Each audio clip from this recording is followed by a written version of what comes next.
Et j'ai le plaisir d'accueillir sur ce plateau Mylène Duménil et Ludivine Salaise. Bonsoir à vous. Bonsoir.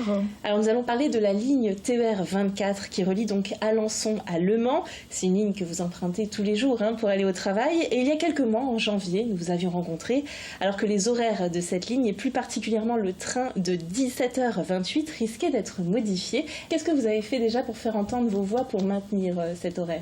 Donc le collectif d'usagers a commencé à lancer une pétition en décembre, au moment de l'annonce des horaires, qui a réuni plus de 1300 signatures, dont une centaine d'élus locaux. La nouvelle est tombée au mois de juillet, finalement l'horaire de cette ligne est maintenu. C'est un soulagement pour vous ? Alors c'est un soulagement. Après, on avait quand même demandé le maintien de l'horaire pour l'ensemble de la ligne. Une solution a été trouvée, mais uniquement pour la gare de la Hutte-Colombier, qui est la dernière gare avant Lorme, donc avant Alençon. C'est-à-dire que des solutions n'ont pas été trouvées pour les gares suivantes ? Alors, les gares suivantes sont beaucoup mieux desservies que la gare de la Hutte-Colombier, qui est la plus loin, qui est la plus impactée dû à son éloignement. Donc la solution en fait a été de créer un arrêt sur le TET, donc c'est-à-dire le direct qui va du Mans sur Alençon en fait. Pourquoi est-ce que ces horaires-là sont si importants pour vous ? Pourquoi il vous faut absolument ce train À l'heure actuelle, en fait, on arrive à 18h06 avec le train de 17h28 au départ du Mans.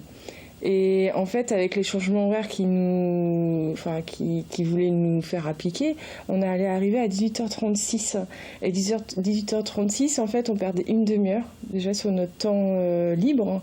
Et ça veut dire qu'on pouvait, on loupait les garderies, par exemple.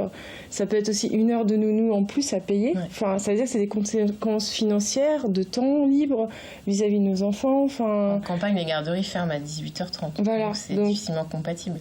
Donc du coup, si les horaires ne changeaient pas, les gens allaient se rabattre sur les voitures, tout simplement. Votre quotidien sans ces trains, ce serait quoi finalement ?